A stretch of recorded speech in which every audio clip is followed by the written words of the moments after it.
con un bagaje bastante amplio en el mundo del desarrollo personal, especialmente en el coaching. Nos conocimos hace muchos años ya, ¿verdad, Óscar? Sí. Y bueno, él ha estado haciendo un montón de distintos proyectos, ¿no? Él ha sido un gran experto en coaching de parejas, pero uno de sus primeros proyectos, que de alguna forma ahora está retomando con mucha fuerza de nuevo, es el tema de coaching cuántico. Claro, este nombre es como, wow, ¿qué hay detrás de todo esto, no?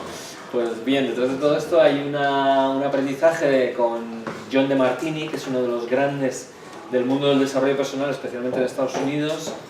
Aquellos que conozcáis la película del secreto seguro que la habéis visto, y ha hecho una labor fundamental en el desarrollo de todas estas cosas. Y tiene un método, un desarrollo del que Óscar es una de las pocas personas en España que pues es la única, de hecho, que está certificado por John DeMartini. Y bueno, él desarrolla esta técnica y quiere hacernosla llegar, compartirla con nosotros, y pues bueno, tanto a aquellas personas que sois coaches como que no, que queréis aprender sobre esta técnica, pues estar durante esta horita y media para aprenderla, y que si luego pues queremos aprender más del tema, pues poderlo negociar con Óscar, ¿vale? Así que os dejo con él durante la próxima hora y cuarto, para que nos explique las bondades de todo esto. Un aplauso muy fuerte para él.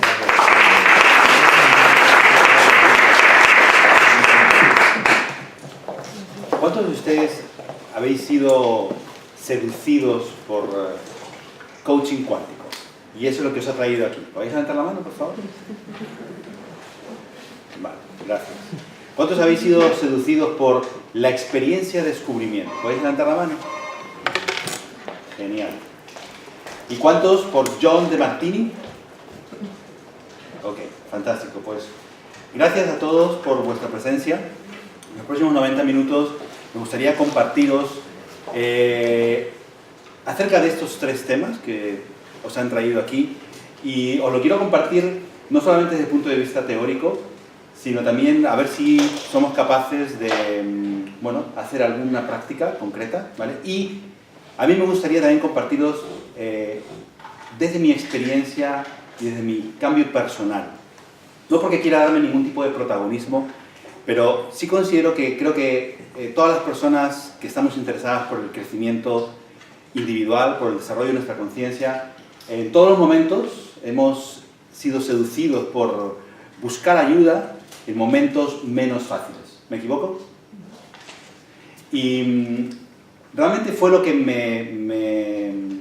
me dio la oportunidad a mí de conocer a John DeMartini. Hacía muchísimos años, casi 20 años, pasé por una crisis personal que realmente no tenía ni idea por dónde salir de esa situación, y eso me hizo, pues físicamente incluso no estaba bien, tenía problemas en la espalda, y realmente pues caí en manos de un doctor quiropráctico, y en la sala encontré un libro que se llamaba Dar gracias a la vida, y eso para mí, sinceramente lo digo, me parecía ya lo último que me podían decir, ¿no? O sea, encima que dé las gracias, ¿no? Era como una cachetada ya la última, ¿no? El remate. Pero abrí el libro porque me llamó realmente la atención, y en la primera página encontré una frase que decía: cuando estamos enfermos es muy fácil poner la fe de la curación en un medicamento que es tangible, pero el verdadero poder de la sanación viene desde el amor incondicional. Porque no hay enfermedad que el amor incondicional no cure. Por eso, posiblemente, a partir de ahora, podríamos decir que incurable es curable desde el interior, no que no tiene curación. Por una razón extraña que no puedo... Empecé en ese momento a sentir una emoción y empecé a llorar. Entré a la consulta y me hicieron el ajuste quiropráctico y bueno, pues salí a buscar el libro. Y el libro era de John DeMartini, Dar gracias a la vida. Me costó encontrarlo, Dios hizo ayuda porque estaba prácticamente descatalogado. Pero hablé con mi quiropráctico, ¿no? Y la siguiente consulta me dijo, le dije, oye, ¿qué he visto este libro? Tal cual, y empezó a hablar. Y realmente una de las cosas que me gustaba de ir a este quiropráctico, que luego ahora se ha convertido en un amigo mío, pues era su conversación, ¿no? Porque me hablaba de principios interesantes. Y yo personalmente he sido muy inquieto desde muy niño de el conocimiento, ¿no? Tenía la sensación de que realmente tenemos un potencial, desde que yo era un crío, tenemos un potencial interior. Yo iba a las clases del colegio y sentía que me hablaban de cosas que decía, pero no me hablan de otras cosas, que yo tenía una inquietud natural por querer descubrir, por querer saber, por conocimiento, ¿no? Entonces, esto me llevó a conocer a John DeMartini, y en el libro habla de un programa que se llama la experiencia de descubrimiento, The Breakthrough Experience en inglés, y hablaba a la gente cosas increíbles, ¿no? Y yo decía, yo quiero. Y me enteré que venía a España. Entonces, conseguí ir al seminario, que no era nada fácil en ese momento, surgieron una serie de imprevistos y finalmente pude sortear esos obstáculos y estuve ahí ese fin de semana. Y os puedo compartir que para mí fue un antes y un después, en un periodo muy corto de tiempo. Y entonces en ese momento, en ese seminario, decidí, tomé la decisión de que yo quería aprender lo que yo había recibido en ese fin de semana para poderlo enseñar y compartir, porque me había parecido como a lo largo de, pues, yo tenía 31 años en aquel momento y, no sé, llevaba de los 10, 12 años conscientemente leyendo, buscando información, y para mí había sido como completar y decir, ok, ahora acabo de entender y he encontrado como las piezas del puzzle, ¿no?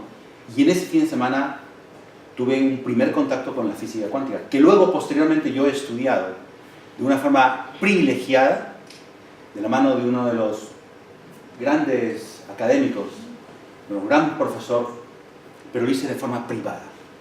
Tuve el privilegio de tener a este profesor, Francisco Alonso, de forma privada, individual, 1 a 1, durante muchos meses, y la verdad es que puedo deciros que me dio vértigo 3 veces de todo lo que me estaba compartiendo este hombre, y fue muy poderoso, y pude entender ahí el método de Martini en su profundidad, la experiencia de descubrimiento, por qué viví esa experiencia, y a partir de ese momento decidí llamar a mi trabajo Coaching Quant, porque el método de Martini es un sistema de preguntas guiadas, y bueno, pues yo he establecido pues, un proceso de transformación que lo llamo así, coaching cuántico, ¿no? Coaching, porque sabemos todos que es entrenamiento.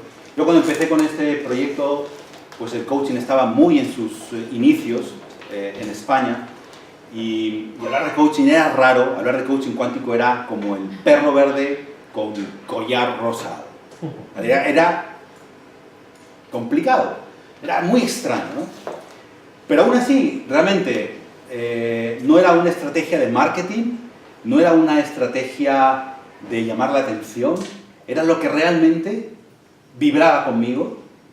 Y yo he sido una persona absolutamente racional.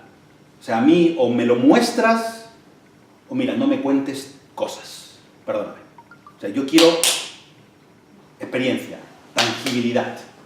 ¿Vale? O sea, es el tema abstracto de tal cual, no sé qué, me explico, ¿no? Eso para mí era... Pero llega un punto en el que si realmente eres una persona que tiene un compromiso con tu propio crecimiento, hay un punto, hay una línea muy delgada en donde la ciencia y la espiritualidad son 2 caras de una moneda, es decir, son cuánticas, indivisibles. No se puede separar. Y la palabra cuántica, quantum, viene de quantum, de unos primeros estudios de finales del siglo XIX por Max Planck, que estudiando el comportamiento del cuerpo oscuro, el calentamiento de un cuerpo oscuro dentro de un horno, que fue un experimento prácticamente teórico, ¿no? Pero revolucionario, se dio cuenta de que entre esos 2 cuerpos se intercambiaba en un momento determinado un paquete de energía que ya no se podía dividir. Y a partir de ese momento, él dijo, hay un quantum, hay una cantidad mínima indivisible, que estos objetos se cambian, y ya no se puede dividir más, son paquetes de energía que se intercambian. Y esto fue una revolución en ese momento. O sea, hasta el siglo XIX la física está gobernada por el pensamiento mecanicista de Newton, que es valiosísimo. O sea, a Newton hay que agradecerle todo el sistema metodológico de la ciencia. Sin embargo, Newton tenía una frase que decía, yo soy un niño en la orilla de un inmenso océano jugando con unos granitos de arena, ¿no? Puedo estudiar el universo, pero no puedo modificarlo. Es una gran máquina que todo funciona de acuerdo a unas leyes, y él aportó unas leyes valiosísimas, pero no puedo cambiar nada, decía. No puedo cambiar nada. Solo me puedo limitar a estudiarlo. Y resulta que cuando Max Planck hace este experimento, está abriendo la puerta a un cambio absolutamente radical en la manera de estudiar el universo, el comportamiento, los fenómenos, de alguna manera, los eventos que se llaman, ¿no? Cualquier evento. Entonces, en paralelo aparece Einstein, que también pues, habla de su teoría de la relatividad. Todos los físicos ortodoxos de aquella época se burlan de él, se ríen de él, aunque 20 años más tarde, más o menos, le dan el premio Nobel por sus teorías. Y bueno, entre estas dos vertientes, pues se va configurando la teoría cuántica, donde la gran revolución es que aparece una figura muy importante que es el observador. Es el observador evaluando los fenómenos. O sea, hasta Newton no había ninguna interferencia. Einstein, cuando habla de su teoría de la relatividad, ya dice, oye, cuidado que hay una relatividad en todo lo que evaluamos y medimos, porque si yo estoy aquí en mi laboratorio y allí hay un observador que me está midiendo a mí, que yo mido esto que aquel mide, cuando le llega ya es el pasado, porque la luz tarda un tiempo en recorrer y lo que está midiendo ya pasó. O sea que hay una relatividad. Es un poquito más complejo que esto, pero estoy simplificando aquí. Entonces ya de ahí, bueno, elabora una teoría un poco más compleja, pero ya el observador es como la primera vez que se le pone en el escenario, en el concepto de el estudio de los fenómenos, ¿no? Y la física cuántica dice que cuando el observador evalúa, lo está cambiando todo. Y esto es algo loco, realmente loco, loco, loco. Fijaros que es tan loco, que Born, uno de los padres de la física cuántica, ¿no? Porque la física cuántica es un conjunto de aportaciones, no es un único, y todavía está abierta. Decía este hombre, ¿no? Fijaros lo que descubrieron, que si aquel que estudie física cuántica y no le da vértigo, no ha entendido nada. O sea, imaginaron lo que vieron, lo que descubrieron. Y prácticamente así, en dos palabras, es como decir, la silla en la que estáis sentados no existe, a menos que sea percibida. Claro, también fue muy loco decir, hace 500 años, la Tierra es redonda. Porque la evidencia de nuestros sentidos no corrobora de la redondez de la Tierra. Sin embargo, hay unos estudios que tienes que hacer y tienes que comerte un poquito el coco, ¿vale? O sea, el ciudadano de a pie, pues no decía, oye, ¿pero qué me cuentas, no? ¿La Tierra es redonda? ¿No? Porque en la razón no entra en la redondez esta planitud, ¿no? Este plan. Y entonces la física cuántica rompe un paradigma, realmente, ¿no? ¿Y qué tiene que ver esto con el proceso del coaching? ¿O qué tiene que ver esto con nuestro crecimiento individual, ¿no? Bueno, pues vamos a hacer un salto directo a una parte de la psicología, ¿vale? O sea, fijaros que una de las cosas más revolucionarias también que se estuvo investigando dentro de la física cuántica, hay un experimento que se llama el experimento de la doble rendija, ¿vale? Y esto es la única cosa así de experimento que quiero contar. Luego vamos a la parte de la psicología y la aplicación directa, ¿vale? Pero sí que es importante porque es realmente un misterio de cómo funciona esto. Y es, ¿cuántos habéis escuchado hablar de este experimento, de la doble rendija? Vale. Ok, pues lo voy a contar brevemente, pero dice así, ¿no? Dice que si tú disparas a través de una rendija, vamos a decir, por aquí, ¿no? pues disparas, lanzas un objeto, lo lógico es que el objeto, todas las veces que atines, pase por aquí, y si aquí detrás hay una pared, lo lógico, lo más lógico es que la marca de la pared sea un continuo. Es decir, que impresione esta parte de aquí. Cuando hacemos lo mismo con dos rendijas, ¿vale? Pues lo lógico es que en la pared impresionemos dos bandas, como esta. Unas pasan por aquí, otras pasan por aquí. Imaginaos que lanzamos pelotas, pues lo lógico es que impacten aquí, impacten aquí. Vale, pues si lo hacemos y en vez de lanzar objetos, lanzamos ondas, hacemos el ejemplo con ondas, en vez de tener este patrón, aparece una cosa que se llama patrón de interferencias, que lo que ocurre es que si esta es, en este caso, la pared, aparece que acá es más intenso y que acá va difuminándose. Y dice, bueno, hasta aquí normal. Entonces, cuando se hace este experimento con electrones, que los electrones son materia muy chiquitita, pero es materia, es como pelotitas de tenis minúsculas, y los lanzas por la primera rendija, tenemos esto. Ponemos otra rendija, y ojo que tenemos esto de aquí. ¿Vale? Con lo cual, de pronto, dices tú, ¿cómo es posible que lanzando electrones, que son materia, no tengamos esto, sino que tengamos esto de aquí, que es un patrón de onda? Entonces dicen, bueno, pues vamos a poner aquí, vamos a ver cómo es, vamos a lanzar de uno en uno, por si acaso no se están mezclando. En vez de lanzar una, lanzamos de uno en uno. Y lanzan de uno en uno, y ocurre lo mismo. Dices tú, hostia, esto sí que es raro. O sea, estamos lanzando una cosa que es masa, materia, y se está comportando como una onda. Bien. Entonces ponen detectores para evaluar qué es lo que está pasando realmente, qué es lo que hace ese electrón. Y en el momento en que ponen dispositivos para evaluar lo que ocurre con el electrón, se comporta así, como con este patrón.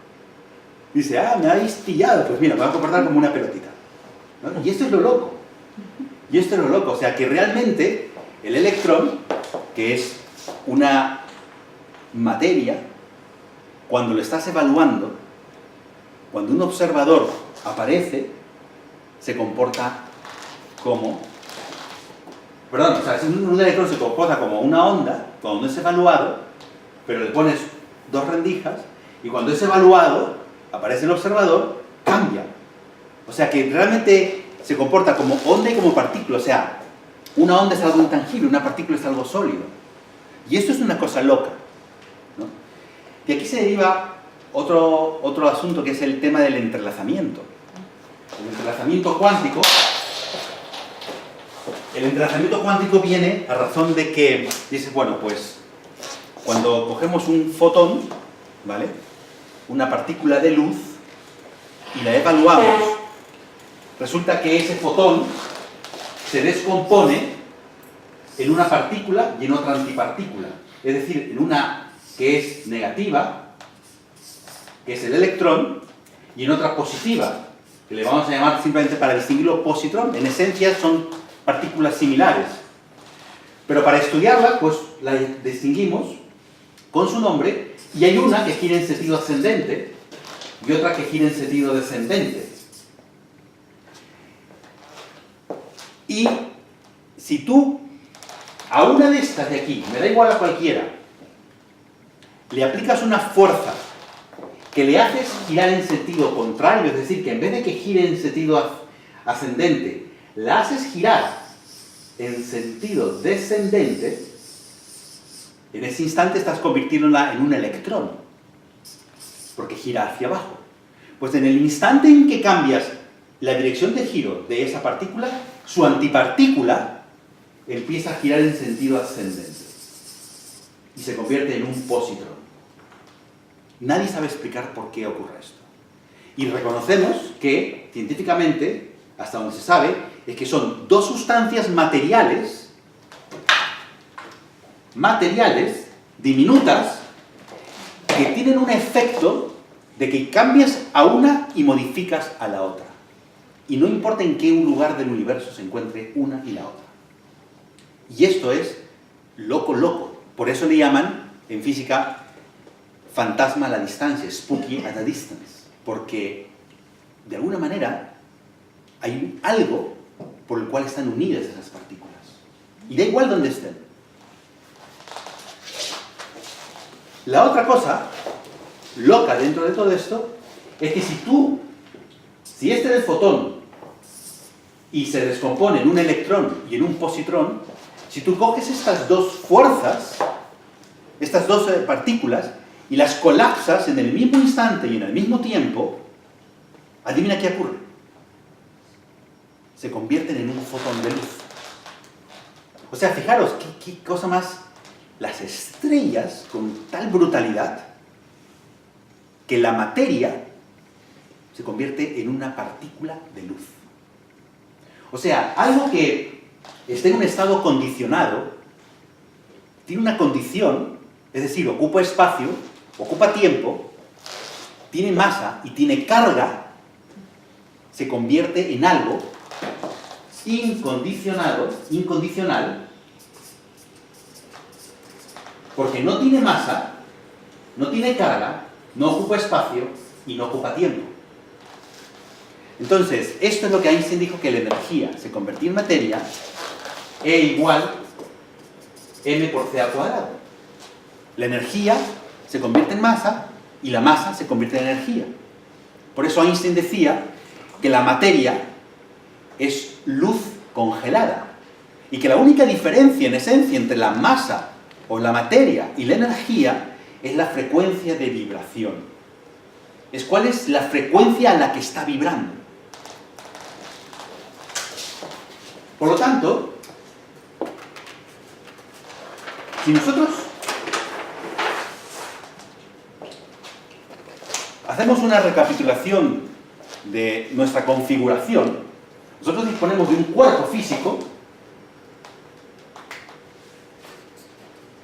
que tiene unos sentidos que son pasivos y un sistema motor que es activo, y nuestro sistema de los sentidos está programado para captar unas frecuencias de vibración.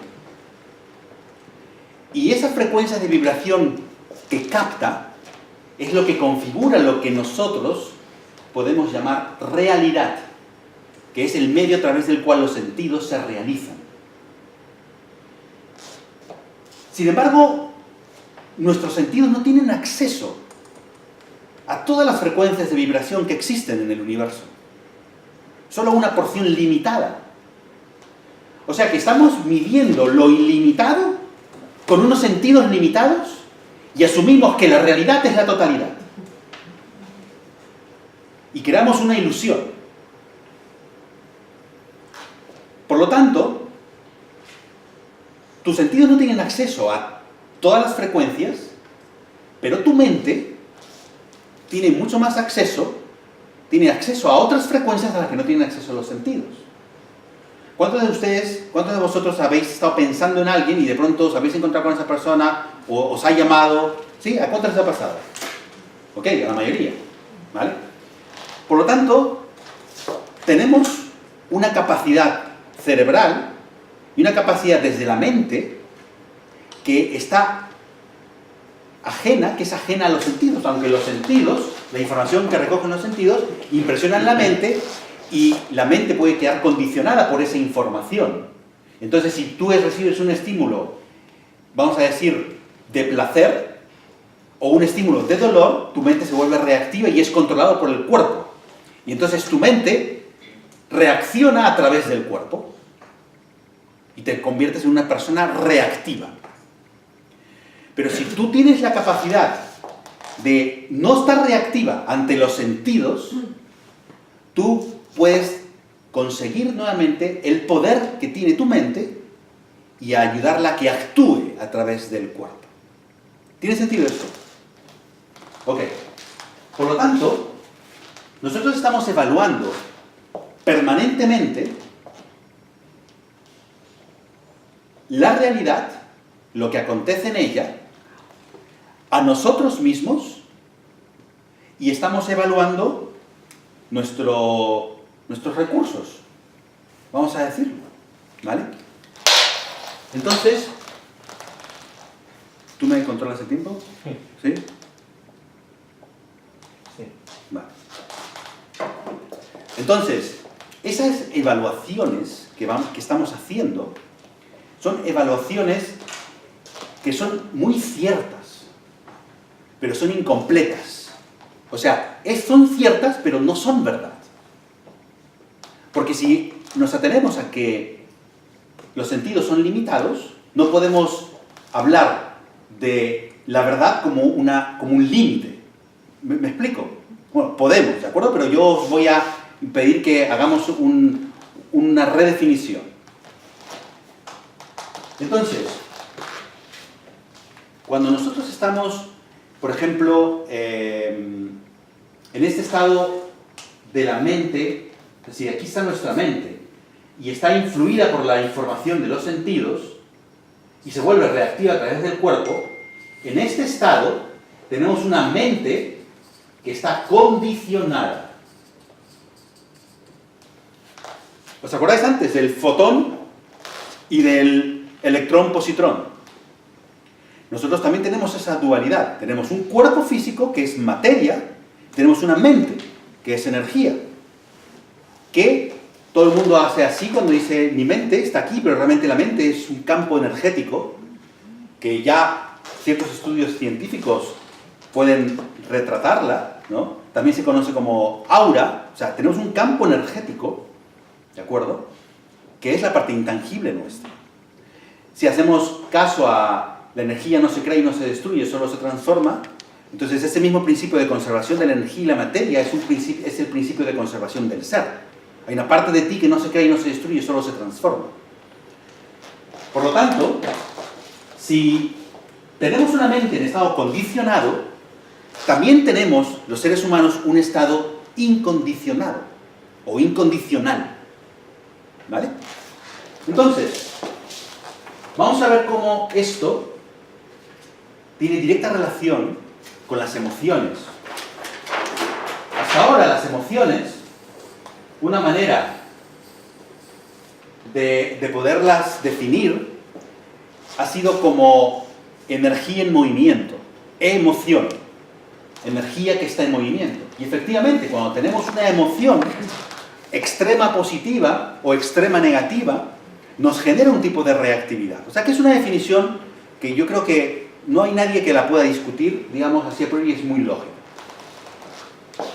Cuando hay un estado condicionado, positivo, extremo, vamos a decir respecto a un ser humano, y tú percibes que conoces a una persona y te deslumbras por ese ser humano y empiezas a fantasear de que ese ser humano es ¡wow! Empiezas a sentir una atracción por ese ser humano. Cuanto más aspectos positivos presupones que ese ser humano tiene por lo que hace, no hace, por lo que dice o no dice, más atracción genera, más tensión se genera. Entonces, el enamoramiento es la percepción de los aspectos positivos de un ser humano sin considerar la otra parte de ese ser humano. Hay otro estado emocional positivo extremo que es el sentimiento de superioridad. Cuando tú te evalúas a ti en relación a otros seres humanos, porque consideras que esos otros seres humanos hacen cosas que tú no haces, o tú te comportas de una forma que... ¿Me explico? Cuando tú te sientes en un estado de superioridad, estás asumiendo, estás poniéndote tú en un pedestal y estás poniendo a los otros en un agujero. Te exageras a costa de minimizar a otros. Y hay otro estado